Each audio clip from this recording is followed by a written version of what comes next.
Mais uma vez, bom dia a todos, graça e paz. Você aqui presente, a você que nos acompanha através das mídias sociais. Graça, paz, amor e misericórdia da parte de Deus e Pai do nosso Senhor Jesus Cristo. Que o Espírito Santo de Deus possa ministrar e convencer da verdade do Evangelho, a sua vida, a sua família, cada um de nós, que nós venhamos ser diferentes todos os dias, todos os instantes, para a glória do Senhor. Nosso tema desta manhã é: Ele não desiste de nós, apesar de nós. Vou repetir. Nosso tema desta manhã é: Ele não desiste de nós, apesar de nós. Abra sua Bíblia em Romanos capítulo 11, versículo 32. Nós vamos estar fazendo uma breve reflexão, aprendendo mais um pouco da palavra de Deus.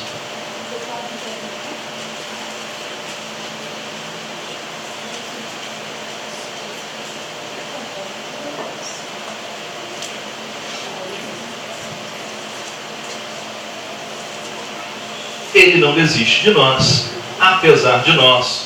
Romanos 11, 32. Vamos orar. Santo Deus, a Tua palavra nos apresenta, graças te damos. Muito obrigado, Senhor, por essa porção. Que nós venhamos estar saciados, que nós venhamos estar supridos, que nós venhamos estar envolvidos com aquilo que o Senhor propôs para cada um de nós. Que nós venhamos a entender a sua missão em nossas vidas. Que nós venhamos a entender o seu resgate por nós.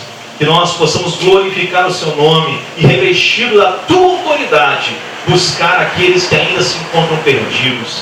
Que nós venhamos, Senhor Jesus, reconhecer o seu senhorio nas nossas vidas. Que nós venhamos fazer a tua vontade. Vontade esta boa, agradável e perfeita. Graças te damos no teu nome. Amém e amém. Romanos 11, 32 diz o Evangelho: Pois Deus colocou todos sob a desobediência, para exercer misericórdia para com todos. Você está com a sua Bíblia? Sei que não está acompanhando pelo celular, não tem problema nenhum se acompanhar a sua Bíblia pelo celular, não. A não ser que está com a sua Bíblia física, pega aí uma caneta, risca e circula todos. Pois Deus colocou todos, circule todos, sob a desobediência, para exercer misericórdia para com todos, circule todos. Pois Deus colocou todos sob a desobediência, para exercer misericórdia para com todos. Você sabe bem, você conhece bem a história, você compreende muito bem isso, porque nós falamos disso já há muitos anos, há muito tempo sobre este assunto. Você sabe que o pecado entrou no mundo por causa de um homem, este homem Adão.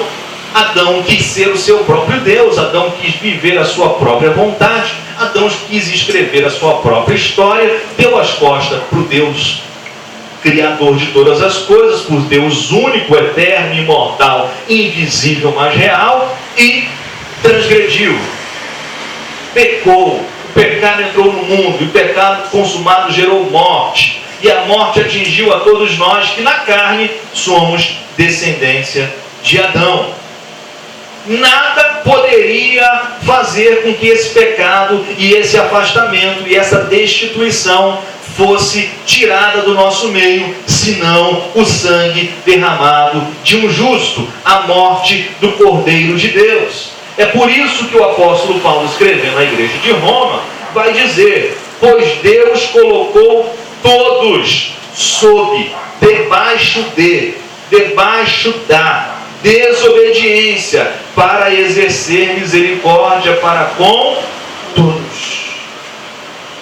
Porque nos capítulos anteriores de Romanos, o apóstolo Paulo vai dizer: não depende de quem quer, não depende de quem corre, depende de Deus usar misericórdia. Ele vai dizer lá em Romanos 9:14: então que diremos? Acaso Deus é injusto? De maneira nenhuma, pois ele diz a Moisés: terei misericórdia de quem eu quiser ter misericórdia, e terei compaixão de quem eu quiser ter compaixão. Eu sou Deus, eu tenho misericórdia de quem eu quero, eu tenho compaixão de quem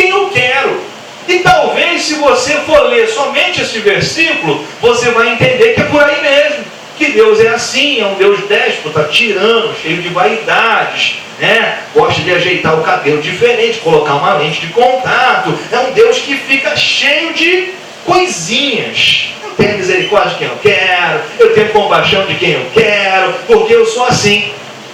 Se nós não compreendermos plenamente a Bíblia, nós vamos entender isso. É por isso que Paulo vai fechar esse raciocínio que ele começou em Romanos capítulo 9, em Romanos 11. Em Romanos 11, 32. Ele vai dizer: pois Deus colocou todos sob a desobediência, para exercer misericórdia para com todos. Então, de quem ele vai ter misericórdia? Ele disse para Moisés: eu vou ter misericórdia de quem eu quiser ter misericórdia, vou ter compaixão de quem eu quiser ter compaixão. Não depende de quem quer, não depende de quem corre, depende de mim, depende de eu usar a minha vontade. Vontade essa que é boa, agradável e perfeita, porque eu sou Deus. Mas se você for ler simplesmente isso, você vai entender muitas coisas erradas. É por isso que a Bíblia precisa ser entendida no todo. Você precisa entender o todo, você precisa entender a cultura que foi escrita, você precisa entender as entrelinhas que estão sendo faladas, você precisa compreender isso. E aí Paulo vai dizer: isso é verdade. Deus colocou todos sob a desobediência. Um pecou, todos pecaram. Adão pecou, toda a raça humana caiu com Adão, toda a raça humana se tornou destituída da glória de Deus, toda a raça humana se tornou miserável, desgraçada, toda a raça humana ficou prostrada, ficou no chão, foi para o lamaçal do pecado, toda a raça humana está afastada de Deus. E Deus encerrou toda a raça humana debaixo da desobediência. Mas para que isso? Para exercer misericórdia para com todos. Então, de quem ele tem misericórdia, de quem ele tem compaixão? De todos. De mim, de você, de todos. Daquele que está na prostituição, daquele que está no homossexualismo, daquele que está no roubo, daquele que está nas drogas, daquele que está na mentira, daquele que está no engano. Eles também. Deus tem misericórdia para com todos. Ele não desiste de nós, apesar de nós. Deus tem um amor infinito por cada um de nós, porque nós sabemos muito bem de que Deus, ele é amor. Deus é amor. E Deus, ele nos ama incondicionalmente. Eu vou repetir. Deus, ele nos ama incondicionalmente. Não exista nada que você venha a fazer para que Deus te ame, e não exista nada que você deixe de fazer para que Deus te ame. Ele te ama, ele te ama e te ama muito. Ele não desiste de nós apesar de nós. Ele não desiste de nós apesar das nossas fraquezas. Ele não desiste de nós apesar da nossa imperfeição. Ele não desiste de nós apesar dos nossos desejos ilícitos. Ele não desiste de nós apesar de nossos maus pensamentos. Ele não desiste de nós apesar da nossa raiva, do nosso ódio, do nosso rancor, da nossa tristeza exacerbada. Ele não desiste de nós apesar do nosso jeito esquisito de ser. Porque um ser esquisito somos nós. Nós somos seres esquisitíssimos. Mas ele nos ama. Nós nos aborrecemos com tudo. Fazemos biquinho para tudo. Nós, que muitas vezes olhamos Deus e achamos que Deus é melindroso, achamos que Deus é cheio de vontade, na verdade somos nós é que somos. Se não fizer desse jeito, para mim não está bom. Tem que ser do meu jeito, da minha forma de pensar, senão eu vou ficar com uma tromba, eu vou ficar com um bico. Nós somos assim, nós somos esquisitos. Olhou para mim de cara feia, não vou falar mais. Olhou para mim de cara feia, passou por mim, não me deu graça e paz, não vou falar mais. Nós somos esquisitos demais, mas Deus, ele nos ama incondicionalmente, mesmo com as nossas esquisitices, mesmo com as nossas fobias, mesmo com os nossos medos, mesmo com os nossos anseios. mesmo sendo o que somos. Deus, Ele nos ama. Dá uma corridinha para Mateus capítulo 5. Marque Mateus capítulo 5, nós não vamos ler, depois você lê em casa. Mas marca aí. Circule Mateus capítulo 5. Famoso Sermão do Monte.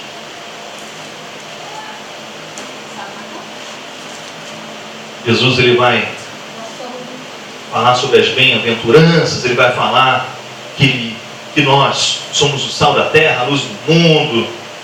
Jesus ele vai dizer que ele vem no cumprimento da lei. E Jesus ele vai falar muitas coisas interessantíssimas. Depois você leia com calma em casa.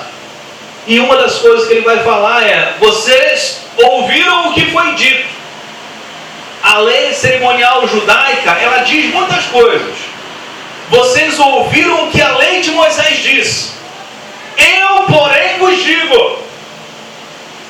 A lei veio por intermédio de Moisés. A graça e a verdade vieram por intermédio de Jesus. Você sabe disso também. Então, Jesus ele está aqui falando para o povo. Ele vai dizer: ó, vocês conhecem a lei. Vocês já ouviram o que a lei diz. Eu, porém, vos digo. Não é olho por olho e dente por dente.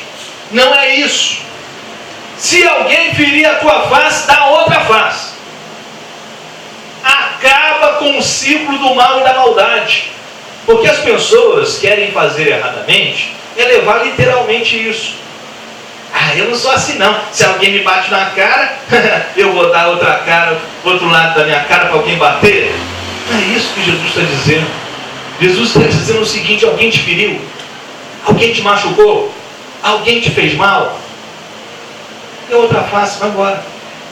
Acaba com o ciclo do mal e da maldade. Sabe que o mundo está desse jeito? Guerras, rumores de guerra o tempo inteiro. Você vai ver, o pessoal está dizendo: o mundo está com guerra e rumores de guerra, o mundo vai acabar. Guerra e rumores de guerra existem há milhares e milhares de anos. Não é hoje que existe guerras e rumores de guerra. Milhares e milhares de anos. Mas sabe por quê?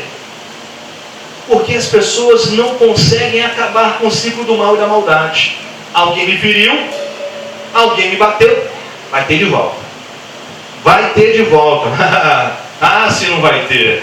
Lá na frente, lá na curva eu te pego. E aí lá na curva, a pessoa pega mesmo. E aí a pessoa que foi revidada, ela vai falar: ah é? Você me revidou? Você vai ver que eu vou te pegar. E fica nisso. Eu vou te ferindo, você vai me ferindo, o mal e a maldade vão se perpetuando. Porque o que o maior mal que o malvado pode fazer é transportar o seu mal para você, para que você passe a ser um malvado também. O que Jesus está dizendo é o seguinte: olha gente, vocês entenderam tudo errado, olho por olho, dente por dente. Vocês não estão entendendo que é preciso colocar um fim no ciclo do mal e da maldade. Até mesmo porque nas entrelinhas dessa história de olho por olho, dente por dente, é muito interessante. Porque por que surgiu isso na lei de Moisés? Porque o que estava acontecendo? A pessoa ia lá e roubava uma ovelha entre aspas, de uma fazenda. Foi lá e pegou uma ovelha. A pessoa que foi roubada aquela ovelha invadia a fazenda do outro, pegava 70 ovelhas, tocava fogo no celeiro, estuprava as mulheres que estavam ali naquela casa e levava tudo. E para que serviu isso naquela época? Culturalmente falando, se alguém pegou uma ovelha sua, não é para pegar 70, não é para tocar fogo no celeiro, não é para estuprar ninguém. Pega uma ovelha e pronto. Olho por olho, dente por dente. Não faça além disso. Alguém pegou um animal seu, vai lá e pega um animal dele. Era para isso. Mas Jesus entra em cena, e quando Jesus entra em cena, aquilo que eu falo sempre, a história tem que mudar. E Jesus diz: acabou o ciclo do mal e da maldade. Alguém te feriu, alguém fez alguma coisa errada contigo, ponha fim nisso, dê a outra face, vai embora. Vai embora. contenda, não vá para briga, não vá para discussão, porque você tem um justo juiz que julga as tuas causas. É ele quem julga, não é você que tem que resolver nada. Não é olho por olho, não é dente por dente. Não é para odiar o inimigo.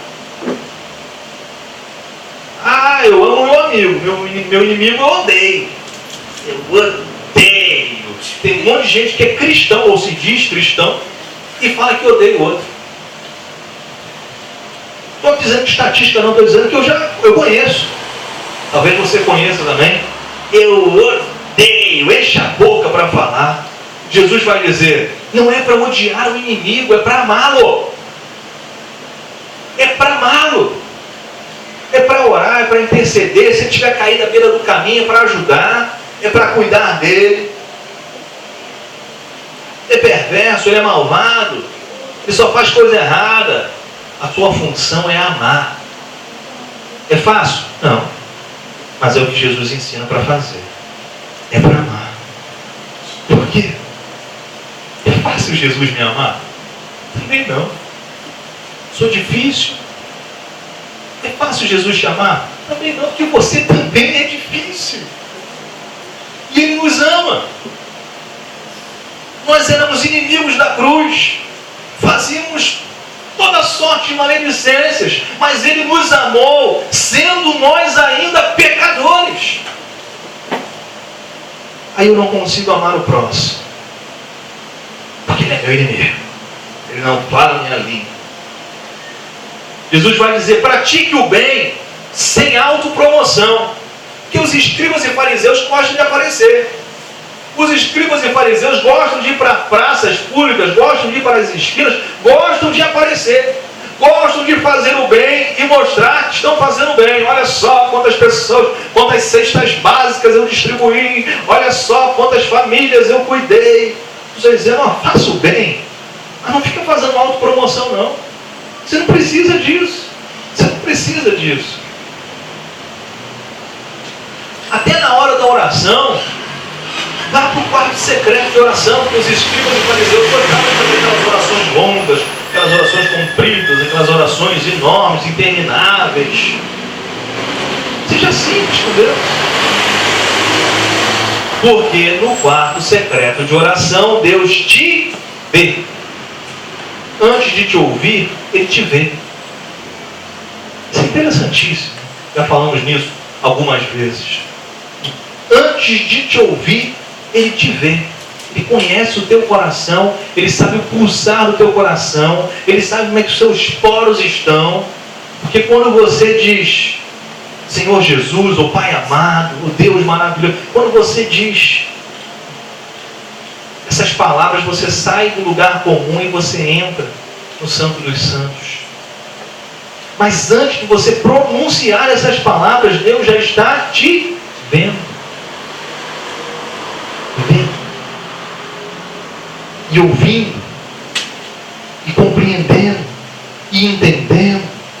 E respondendo. Não queira se autopromover.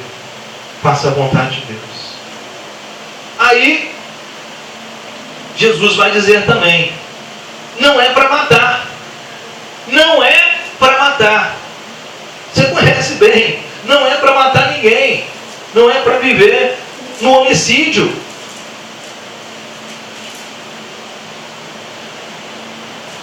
Você está em Mateus 5, 21.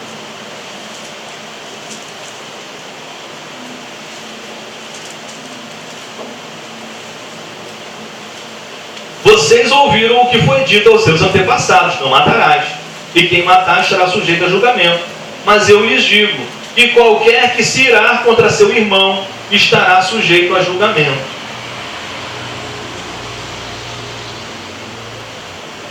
O que Jesus está querendo dizer aqui é o seguinte: você pode dizer para mim, pastor, eu não ando com pistola, eu não ando com 38, eu não ando de escopeta, eu não mato ninguém nem a faca, eu não mato ninguém de jeito nenhum. O que Jesus está dizendo aqui, ó, matar não é simplesmente você dar um tiro em alguém ou tirar a vida de alguém, fisicamente não.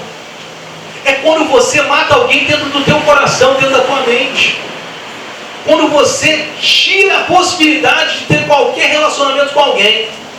Você matou essa pessoa. Você perdeu comunhão com essa pessoa. Jesus está dizendo, você também está matando. Você também está matando. Quantas pessoas nós matamos ao longo das nossas vidas? Nos nossos relacionamentos interpessoais. Quantas pessoas nós já matamos, nós já ferimos? Quantas pessoas? Quantas pessoas? Jesus está dizendo, não é para matar ninguém. Não é para tirar ninguém da sua vida. Não é para lançar fora ninguém. É para reconciliar. É para trazer para perto. É para trazer para junto. Porque eu trouxe vocês para perto de mim. Vocês sendo ainda pecadores. Será que eu não ensinei nada a vocês? Aí Jesus vai dizer, vocês conhecem. Não é para adulterar. Vocês conhecem a história. 5:27. Vocês ouviram o que foi dito, não adulterarás. Mas eu lhes digo, qualquer que olhar para uma mulher para desejá-la, já cometeu adultério com ela no seu coração. Vocês seguem a letra. Vocês ficam seguindo a lei. Mas o adultério não é só o físico. É quando você olhou com desejos lascivos para outra pessoa, você já adulterou. Você já errou. Quando você viu aquela dançarina lá do Faustão, lá com aquelas roupas lá, semi-nuas, dançando, e você já passou um negócio na tua cabeça. Quando você viu o gavião lá do Celso Portiolli, vindo com aquela roupinha do gavião, e você já pensou, onde o gavião bonito, esse gavião lá em casa. Já era. Você também já adulterou. O que Jesus está dizendo é, está todo mundo debaixo do pecado. Você não precisa ter consumado nada. Você pecou. Está todo mundo no mesmo barco. Está todo mundo debaixo de algo que prende, escraviza. Mas eu vim para trazer liberdade aos cativos. Eu vim para libertar vocês. Porque eu amo cada um de vocês. Porque eu sou a graça. Eu sou o Evangelho. Eu sou Jesus. João capítulo 8.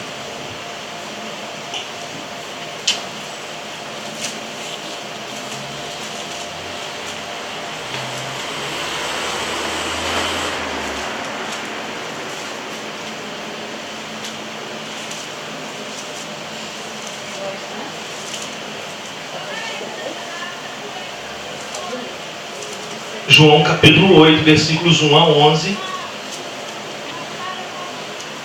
diz a palavra. Jesus, porém, foi para o Monte das Oliveiras. Ao amanhecer, lhe apareceu novamente no templo, onde todo o povo se reuniu ao seu redor. E ele se assentou para ensiná-lo. Os mestres da lei e os fariseus trouxeram-lhe uma mulher surpreendida em adultério. Fizeram-na ficar em pé diante de todos e disseram a Jesus: Mestre, esta mulher foi surpreendida em atos de adultério. Na lei de Moisés nos ordena apedrejar das mulheres. E o Senhor, que diz? Eles estavam usando essa pergunta como uma armadilha, a fim de terem uma base para acusá-lo. Mas Jesus inclinou-se e começou a escrever no chão com o dedo. Visto que continuavam a interrogá-lo, ele se levantou e lhes disse: Se algum de vocês estiver sem pecado, seja o primeiro a tirar pedra nela. Inclinou-se novamente e continuou escrevendo no chão. Os que o ouviram foram saindo, um de cada vez, começando pelos mais velhos. Jesus ficou só, com a mulher em pé, diante dele. Então Jesus pôs-se em pé e perguntou-lhe: Mulher, onde estão eles? Ninguém a condenou? Ninguém, Senhor, disse ela. Declarou Jesus: Eu também não a condeno. Agora vá e abandone a sua vida de pecado. O que é interessante nessa história, que você já ouviu milhares de vezes, é que Jesus, ele veio para libertar não só a mulher adulta, bom que tinha Jesus ali. Jesus não permitiu que a mulher adúltera fosse apedrejada. Não, Jesus não veio somente para libertar a mulher adúltera. Ele veio para libertar aqueles que a julgavam e a acusavam. Ele veio para libertar os acusadores também.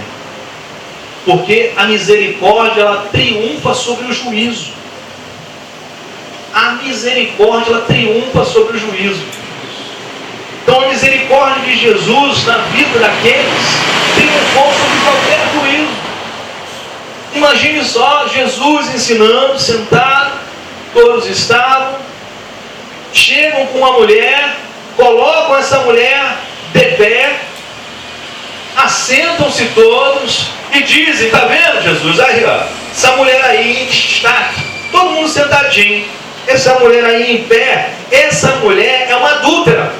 Ela foi pega em flagrante adultério. E a lei de Moisés vai dizer que tais pessoas devem ser apedrejadas. A lei vai dizer que ela tem que morrer. E o Senhor? O que o Senhor diz? O que o Senhor diz? Estou tentando fazer uma armadilha, né? Para ter base do que acusar. Porque se Jesus falasse alguma coisa contrária à lei, eles iam dizer: ó, não cumpriu a lei. E Jesus diz: eu não vim revogar a lei ou os profetas, eu vim para cumprir. Eu não vim revogar lei nem profetas, eu vim cumprir. O que está escrito, o que está dito, eu vim para cumprir. Então eles teriam do que acusar Jesus. E se Jesus também fala: nada, deixa essa mulher embora, ela estava só curtindo ali, mas deixa ela embora, vai embora, de boa, assim, sem falar muita coisa, eles iam acusar: tá vendo, ó, liberal demais esse Jesus, hein? Esse Jesus é liberal demais, pode fazer o que quiser. Jesus continuou escrevendo, eles continuaram acusando aquela mulher. Jesus então se levanta. Isso aí mostra a autoridade. Quando Jesus ele se levanta, ele mostra a autoridade. A autoridade de quem é Deus encarnado. A autoridade de quem é Deus. Ele se levanta e diz: bem, realmente, essa mulher que está aqui, de pé, foi pé, e a lei diz que realmente tem que apedrejá-la, e a lei está certíssima, tem que apedrejá-la mesmo, mas apedreja quem não tem pecado, que atire a primeira pedra. Jesus ele dá a sua palavra e ele se senta. A autoridade já falou. Acabou.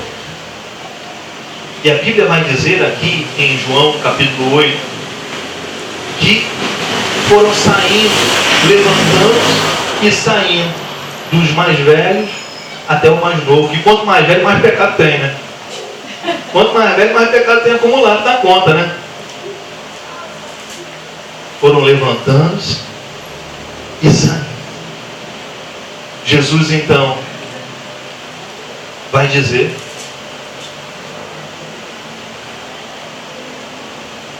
versículo 10. Saíram? Saíram. Versículo 10. Então Jesus pôs-se em pé. Aí ele se coloca de pé novamente, porque ele é a autoridade. Ele estava sentado, continuou sentado, escrevendo no chão. Os acusadores continuavam falando e acusando. Ele se levanta para dizer: realmente a lei diz isso, tem que fazer isso, mas que faça quem não tem pecado. Ele é a autoridade. Ele volta a se sentar. E depois que todos caíram em si e viram a sua posição de pecadores, aí ele se levanta para falar com a mulher. Ele é autoridade para perdoar também. Ele é autoridade para perdoar pecados também. Aí ele vai dizer: então Jesus pôs-se em pé e perguntou-lhe: mulher, onde estão eles? Ninguém a condenou? Esse exercício de Jesus é interessantíssimo, porque obviamente Jesus, ele viu que todo mundo saiu e sabia o motivo porque todo mundo saiu. Mas ele faz questão de perguntar. E talvez que você for ler superficialmente vai dizer: que bobeira, para que Jesus está perguntando isso para a mulher? Está vendo que todo mundo foi embora, que todo mundo tinha pecado? Por que ele está perguntando isso? Mas esse exercício é importantíssimo na vida daquela mulher. Onde estão eles? Ninguém a condenou. Ou seja, ninguém a condenou. Um exercício para ela ver. Ninguém, Senhor. Ninguém. Ninguém me condenou. Declarou Jesus. Eu também não a condeno. O único que poderia condená-la, Jesus. Ele diz, eu também não a condeno. Nos olhos de Jesus, ao invés de ódio e julgamento, brilhavam compaixão e perdão. Ao invés de ódio e julgamento, nos olhos de Jesus brilham compaixão e perdão. Então, por você e por mim, ao invés de ódio e julgamento, nos olhos de Jesus brilham compaixão e perdão. Quando nós erramos, quando nós caímos, quando nós transgredimos, quando nós fazemos alguma coisa que é contrária à vontade dele, ao invés de julgamento, ao invés de ódio, existe compaixão e perdão. Ah, pastor, então isso é muito fácil, né? Porque eu posso pecar, Jesus ele tem compaixão e perdão por mim, e aí ele vai usar da compaixão e do perdão dele para mim, que beleza, e amanhã eu volto a pecar de novo e está tudo certo. Está tudo certo? Declarou Jesus, eu também não a condeno. Agora vá e abandone a sua vida de... Vá e abandone a sua vida de pecado. Você não precisa mais viver presa na prostituição. Você não precisa mais viver presa a essa vida pecaminosa, a essa vida errada. Você não precisa mais viver assim, porque eu, que poderia te condenar, não te condeno, mas eu te chamo a experimentar a verdadeira vida. Eu te chamo a andar comigo, e andando comigo você vai estar bem. Você vai estar num processo de transformação, dia após dia, hora após hora, recebendo o Espírito de santidade.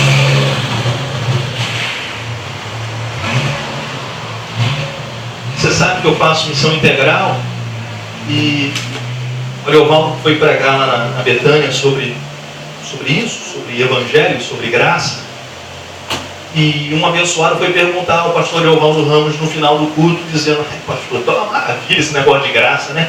É uma bênção esse negócio de graça, porque eu posso pecar, Jesus me ama, eu sou da graça, eu sou abençoado, então quer dizer que eu sou salvo, né? Agora o Leovaldo Ramos disse assim, você não, eu sou. Ele não entendeu nada. Como assim? Porque quem tem o Espírito Santo de Deus não tem prazer no pecado. Quem tem o Espírito Santo de Deus se incomoda com o pecado. Peca, mas se incomoda.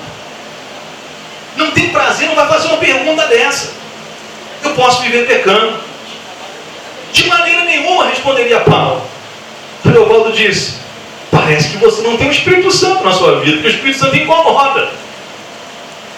O Espírito Santo incomoda. Por quê? Porque o projeto de Deus é que nós todos cheguemos ao pleno conhecimento da verdade, levados através do arrependimento. Precisamos nos arrepender. Precisamos nos arrepender. Agora vá e não peques mais. Agora vá e abandone a sua vida de pecado. Esse é o projeto de Deus para a sua vida e para a minha vida. Lucas capítulo 4.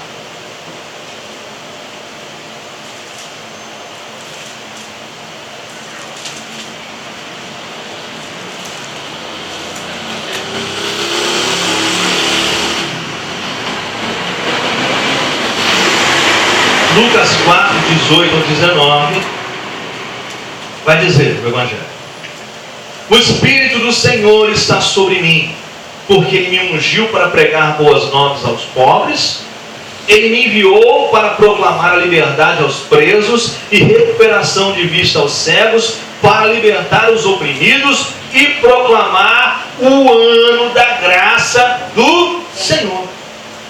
Então para nos libertar.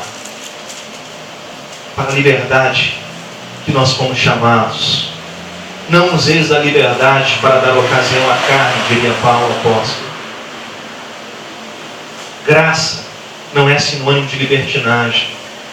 Graça é sinônimo de compaixão, perdão, amor e misericórdia. Ele não desistiu de nós, apesar de nós. Mas Ele deseja que todos nós cheguemos ao arrependimento. Ele deseja que todos nós conheçamos as boas novas. Ele deseja que todos nós conheçamos de fato o que é ser livre. Ele deseja que todos nós tenhamos a iluminação das nossas vistas. Ele deseja que todos nós não venhamos mais viver oprimidos pelo pecado. Ele deseja que todos nós venhamos a estabelecer em nós, por nós, através de nós, o ano da graça do Senhor. Jesus, Ele veio em missão. A missão de Jesus é resgatar você e a mim. A missão de Jesus é resgatar cada um de nós. A missão de Jesus é resgatar a humanidade. Ao morrer e ressuscitar, Jesus nos deu uma missão. É chamada Missio Dei, missão de Deus. Jesus, Ele nos deu uma missão. E qual é a missão, pessoal? Ele veio resgatar a humanidade e assim Ele fez, cumprindo a lei, morrendo uma morte maldita, ressuscitando ao terceiro dia, andando entre nós novamente, comendo peixe, conversando com os discípulos, enviando o Espírito Santo a cada um de nós. Mas Ele nos deu uma missão. Ele veio em missão resgatar a humanidade, e Ele nos deu uma missão, porque nós somos agentes disso também. Mateus capítulo 28.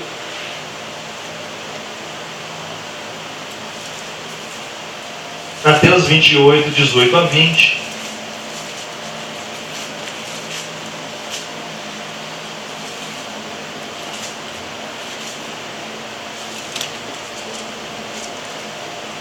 Mateus 28, 18 a 20 diz: Então Jesus aproximou-se deles e disse: Foi-me dada toda a autoridade nos céus e na terra. Então Jesus, mais uma vez, Ele mostra a autoridade. Lá no assunto da mulher adúltera, Ele se colocou de pé porque Ele é a autoridade. Aqui, ressurreto, Ele aparece para os seus discípulos e dá uma missão. Não só para os discípulos ali, mas para você e para mim, para cada um de nós. Nem para você. Para cada um de nós. Ele vai dar uma missão. Foi-me dada toda a autoridade. Quem está falando é Jesus. A autoridade. Quem está falando não é o pastor, o bispo, o apóstolo, é Jesus. Foi-me dada toda a autoridade nos céus e na terra. Portanto, vão e façam discípulos de todas as nações, batizando-os em nome do Pai, do Filho e do Espírito Santo, ensinando-os a obedecer a tudo que eu lhes ordenei, e eu estarei sempre com vocês até o fim dos tempos. Qual é a missão que Deus nos deu? A nós como igreja, não digo projeto edificado, eu digo a nós como igreja, fazer discípulos. Nós temos uma missão, fazer discípulos. Nós precisamos entender isso, que a missão de Deus é fazer discípulos. A missão de Deus não é simplesmente nos reunirmos aos domingos. A missão de Deus não é simplesmente cantarmos louvores e ouvirmos uma palavra abençoada. A missão de Deus é isso e muito mais. É ir para fora, é ser igreja, é levar a palavra da reconciliação àqueles que estão perdidos. Deus, Ele tem uma missão integral para nós. Ele tem uma missão de fazermos discípulos e precisamos entender isso e caminhar nesse sentido e nessa verdade. Deus, Ele tem uma missão integral para nós. E nós precisamos entender de uma vez por todas que Ele criou o ser humano de forma integral. Deus que é Pai, Filho e Espírito Santo. Deus que é plural. Nós precisamos entender que Deus é plural. Deus é Pai, é Filho, é Espírito Santo. E Deus, Ele não se relaciona simplesmente com um indivíduo. Nós temos que parar com esse egoísmo. Nas nossas músicas, nós cantamos: olha para mim, faz um milagre em mim, age em mim, tudo é para mim. Nós não conseguimos ouvir o coletivo, porque as músicas atuais só falam para para mim. É tudo para mim. É para o indivíduo em si. E nós somos educados e aprendemos assim erradamente. E eu te pergunto, você não precisa me responder, só pensa, analise. Quando você vai orar, quando amanhece ou quando anoitece, você vai dormir, quando você vai orar, por quem você pede primeiro? Por mim, né, pastor? Pela minha mulher, pelo meu filho, também.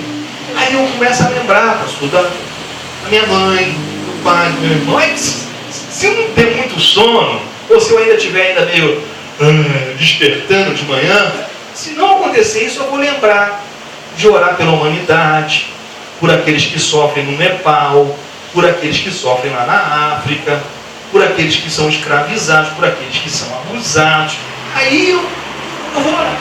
Porque nós somos educados e ensinados assim, a olhar simplesmente para nós. Porque não conseguimos entender que tudo na Bíblia é plural. Deus é plural, é Pai, é Filho, é Espírito Santo. Que nós somos plural, nós somos corpo, alma e espírito. Que nós aqui somos uma igreja, muitos membros, mas um só corpo. Nós precisamos entender isso, que Deus ele criou o homem integral, corpo, alma e espírito, e que hoje ainda por cima, graças a ele, fomos selados com o Santo Espírito da promessa.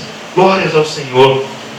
Precisamos também entender que houve uma queda, que o pecado foi integral. O pecado ele dissolveu a raça humana de tal maneira que separou o homem dessa comunhão com Deus e fez o homem viver isso que parece ser homem, mas não é homem, que é qualquer coisa, é um bonequinho de pano, é um bonequinho que anda e fala, mas que não é um ser humano de verdade ainda, que o homem está destituído da glória de Deus. O pecado fez isso.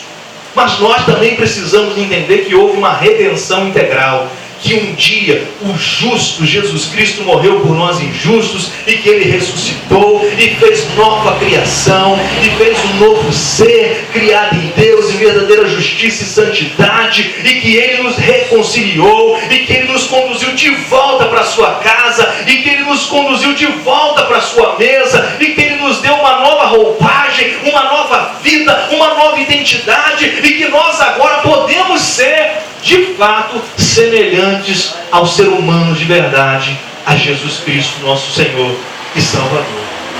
Precisamos entender isso. Vamos terminar já. Você não precisa ir para ganhar tempo, só anote. Mateus 9:35. Mateus 9:35. Diz a palavra: Jesus ia passando por todas as cidades e povoados, ensinando nas sinagogas, pregando as boas novas do reino e curando todas as enfermidades e doenças. Ao ver as multidões, teve compaixão delas. Circule compaixão delas. Jesus tem compaixão de nós, porque estavam aflitas e desamparadas. Ao aflito e desamparado, o Senhor tem compaixão, como ovelhas sem pastor. Então disse aos seus discípulos: a colheita é grande, mas os trabalhadores são poucos. Peçam, pois, ao Senhor da colheita que envie trabalhadores para a sua colheita. O Senhor me envie para a colheita dele. Que haja despertamento no meu coração e no teu coração, para que nós venhamos ser enviados para a colheita dele. Que nós venhamos ser enviados para o campo. Que nós venhamos ser enviados para a missão de Deus em resgate da humanidade. Mateus 20, 21 a 23. Você não precisa ir. Novamente Jesus disse: Pai seja com vocês, assim como o Pai me enviou, eu os envio. E com isso soprou sobre eles e disse: recebam o Espírito Santo. Se perdoarem os pecados de alguém, estarão perdoados. Se não os perdoarem, não estarão perdoados. Perdão. Se você recebeu perdão de Deus, seja um agente de perdão no meio da humanidade. Se você recebeu o perdão de Deus, seja um agente de perdão na tua casa, na tua família, no teu ambiente de trabalho, no dia a dia. Seja um agente do perdão. Você tem o Espírito Santo de Deus, querido. Use isso em favor da humanidade. Você nasceu para fazer discípulos, para a glória de Deus. Nós nascemos para proclamar o Evangelho. Nós nascemos para educar pela palavra de Deus, pela Bíblia Sagrada. Nós nascemos para adorar a Deus, para viver em comunhão com Deus. Nós nascemos para servir a Deus e servir ao nosso irmão, servir ao nosso próximo. Nós nascemos para ser profeta de bênçãos. Abra sua boca para profetizar bênçãos. Nós nascemos para viver em obediência. Nós nascemos para viver a verdade. A verdade que liberta, a verdade que não trai. Nós nascemos para viver com o Senhor, que não desistiu de nós, apesar de nós. Glórias damos a Ele, hoje e sempre, em nome de Jesus. Amém e amém. Glória a Deus.